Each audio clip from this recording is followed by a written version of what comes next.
자, 안녕하세요. 저 이명록입니다. 오랜만에 인사를 드리는데 오늘은 2025년 지금 3월 11일 화요일입니다. 화요일이고 이제 최근에 이제 미국 증시가 굉장히 좋지 않죠. 굉장히 좋지 않고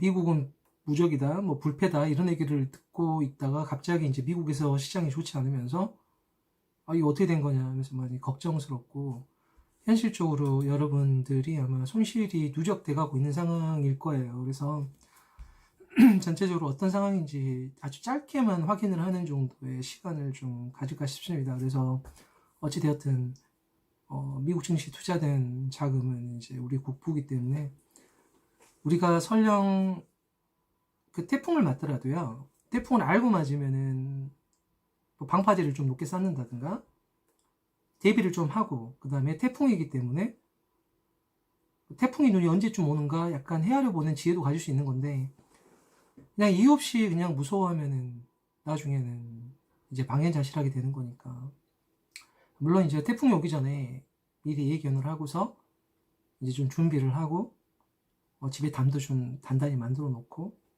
토벽도 좀 단단히 쌓아 놓고 이러면 좀 괜찮았을 텐데 언제나 경제라는 것은 예고하는 듯 예고하지 않는 듯 그러니까 알려주는 듯 알려주지 않는 듯 슬며시 뒤통수로 와요. 그래서 어느 날 갑자기 눈앞에는 이제 칼이 보이는 거거든요.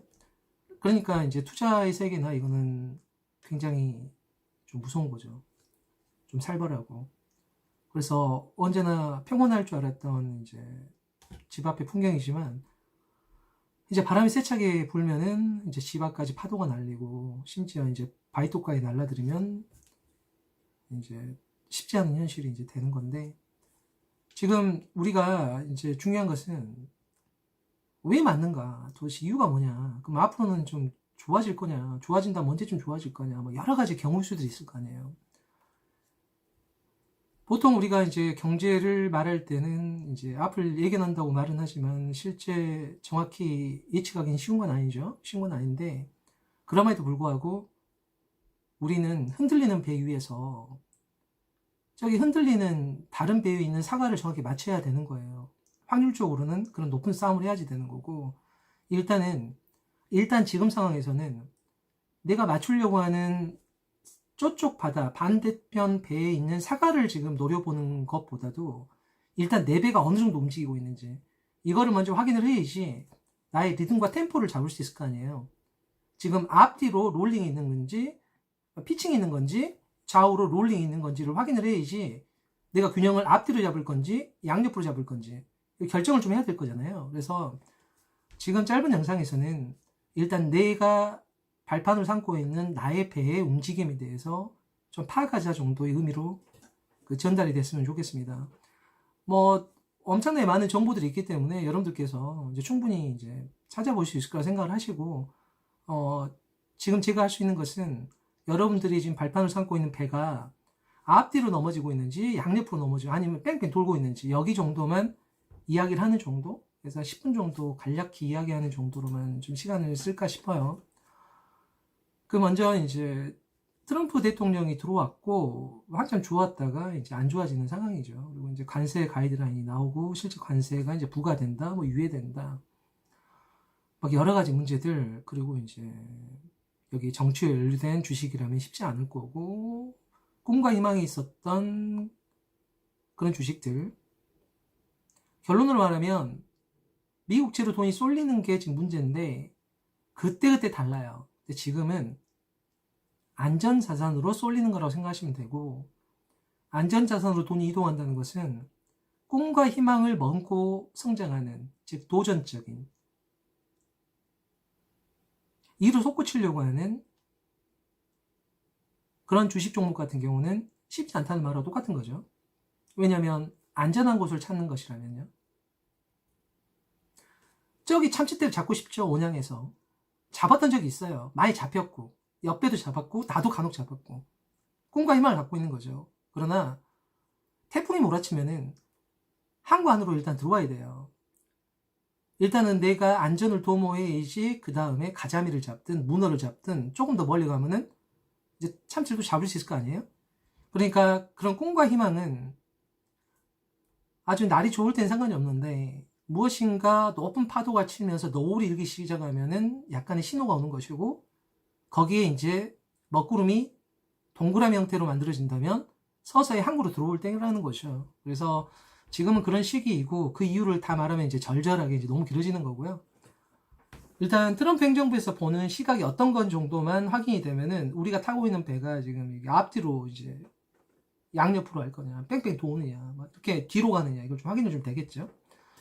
그래서 먼저 여러분께서 이제 트럼프 지금 현재 대통령의 입장을 우리가 이해를 할 필요가 있어요. 도대체 무슨 속내를 갖고 있느냐, 무슨 생각인가, 이게 핵심인 거죠. 생각이 있을 거 아니에요. 그냥 그런 게 아니라.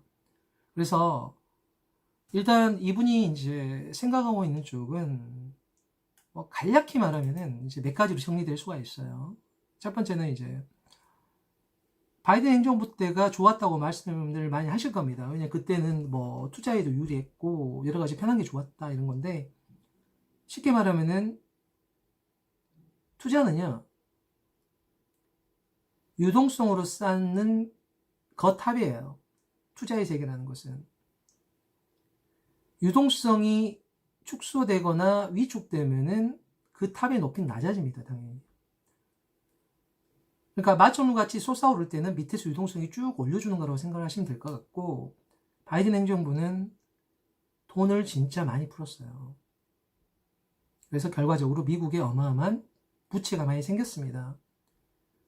돈이 풀리게 되면 이렇게 되는 거예요. 돈이 되겠죠. 그러니까 돈이 쌓이는 거죠. 흔해지는 거예요. 그럼 돈값이 싸지겠죠. 그게 인플레이션이고 여기에 대해서 불만이 있다 이거예요. 지금 첫 번째로. 그러면은 이제 두 번째로 인과율이라는 게 뭐냐면은 지금 바이든 행정부가 원했던 것은 재선으로 가는 길목이었어요. 서로 입장이 명확했습니다. 트럼프만큼은 안 되겠다. 트럼프 입장에서는 바이든만큼은 안 되겠다. 서로 간에 엄청난 라이벌이었던 거죠. 왜냐하면 바이든 전 대통령은 트럼프 현재 대통령을 이길 수 있는 유일한 대항마이기 때문에 미국에서 이제 대통령 경선에 나왔던 사람이라서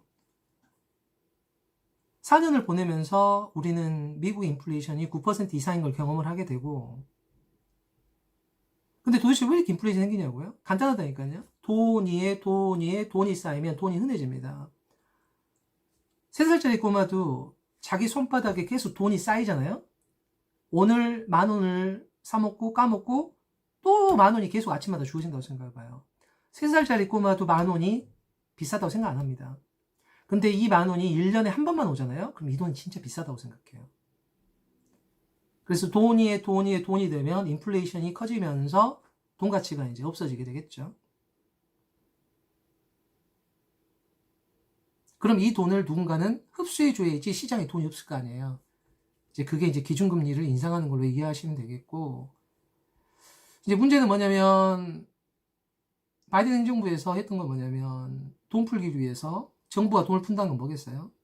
미래의 세금 수입을 담보로 현재 빚을 만드는 거죠. 그래서 어마어마하게 시장 유동성을 집어넣는 거예요. 쉽게 말해서 보조금이라는 게 유동성이에요. 미국의 미래의 세수를 담보로 현재의 빚을 만들고 그 빚으로 보조금을 지급하는 거죠. 간단한 거예요, 이게. 등록금을 삭감하겠다. 그거 역시 돈을 푼다는 말하고 똑같은 거예요. 자, 그러면 이제 이런 그 유동성이 많이 팽창하게 됐었는데, 이제 문제가 주로 풀린 유동성이 만기가 짧다는 거예요. 금세 원금을 갚아야 될 시기가 온다는 거죠. 그래서 원래 미국의 주특기라는 것은 빚을 뒤로 미는 거예요. 10년이나 20년 만기 국채로다가 밀어놓는 거죠. 왜냐하면 10년, 20년 지나면 인플레이션 때문에 매년 2% 인플레이션이고 10년이면 20%는 없어지는 거잖아요. 실질적으로는. 20년이면 40%가 사라지는 거예요. 절반밖에 안 남는 거죠. 그러니까 정부는 해볼 만한 거죠. 그 사이에 경제성장이 매년 2% 이상만 일어난다면 빚을 감고 남는 거니까요. 그렇게 빚을 만들어 갖고서 우주항공에 투자할 수도 있고 AI에 투자할 수도 있고 막 이런 거죠. 그래서 지금 이제 당장 이제 트럼프 행정부에서 해야 되는 거는 만기가 짧게 발행되었던 미 국채를 이제 만기가 긴 쪽으로 이제 바꿔치기를 해야 되는 거예요. 지금 당장 해야 될 게 올해.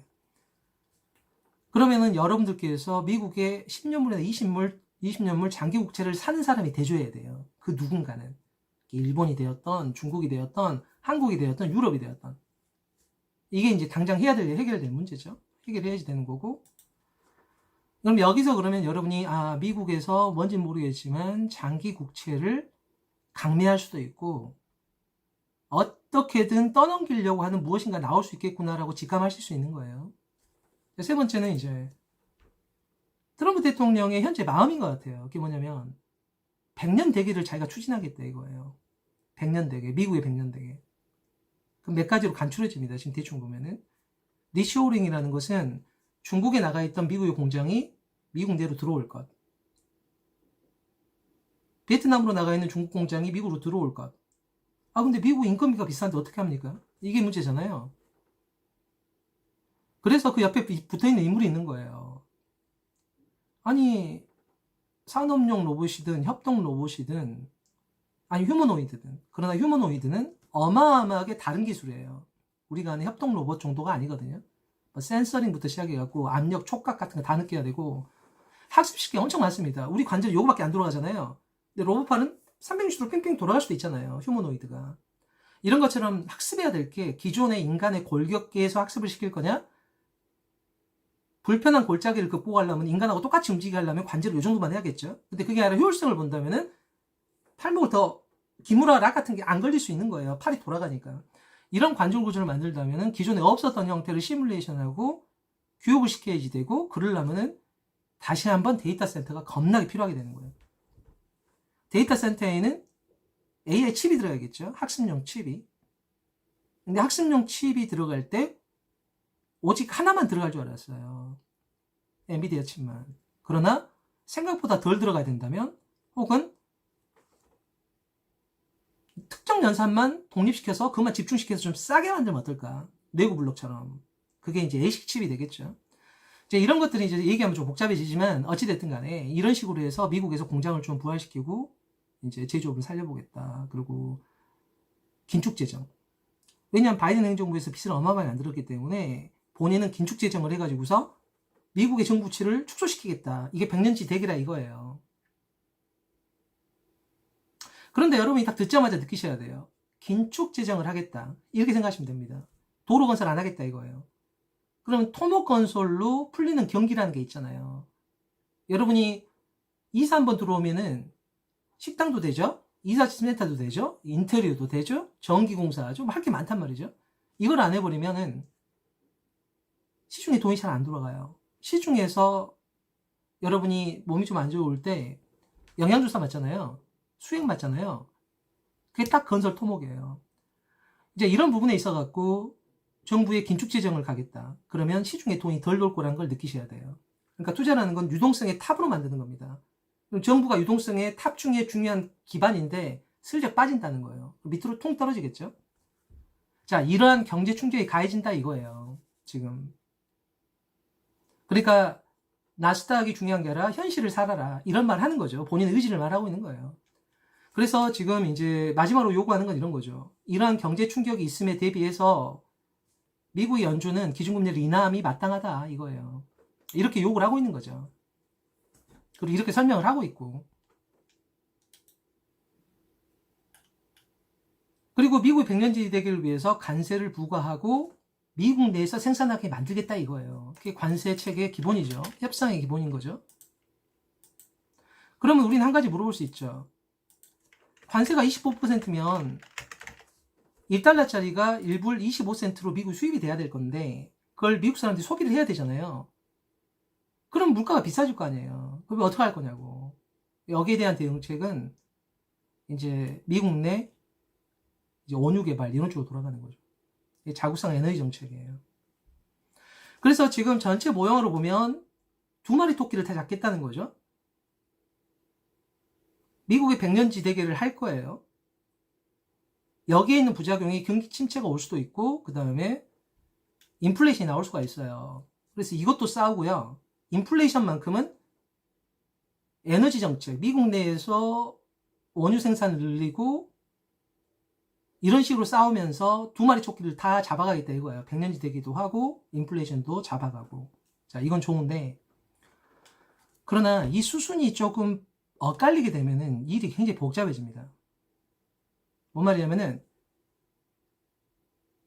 미국 정부가 재정을 덜 집행해요. 긴축을 시켜요. 그럼 시중의 유동성이 탑에서 기반이 통 없어지겠죠? 그럼 툭 떨어질 거 아니에요. 투자의 세계라는 것이 위축되고. 그런데 관세를 계속 부과하다 보면은 미국의 수출이 덜 되겠죠. 다른 나라 입장에서는. 미국 입장에서 수입을 덜 하는 것이고, 상대방도 보복 관세를 하게 되면 미국도 수출을 덜 할 수밖에 없잖아요. 여기에 이제 글로벌 경제 매트릭스. 제가 쓴 2019년 책이 있어요. 5권으로 되어 있는 거. 이제 그거를 읽어보시면 자세히 설명이 되겠죠. 읽어볼 만한 책이라고 저는 개인적으로 생각을 하고 있습니다만은. 그러면은,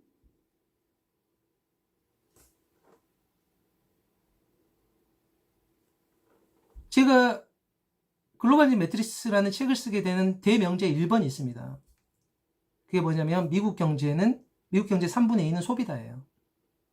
미국 경제의 3분의 2가 소비예요. 그러니까 소비가 위축되면 경제가 성장하지 못해요. 근데 관세가 계속 보복 관세가 부과되면 미국에서 수입 물가가 오를 거 아니에요. 그럼 사람들이 소비를 덜 하겠죠. 관세가 부과되기 전에 소비를 할 거니까. 그러면 다시 한번 대명제 1번으로 갑니다. 미국 경제 3분의 2는 소비다. 그럼 소비가 위축되면 경제 성장률은 하강하겠죠. 이게 바로 경제 침체라는 거예요.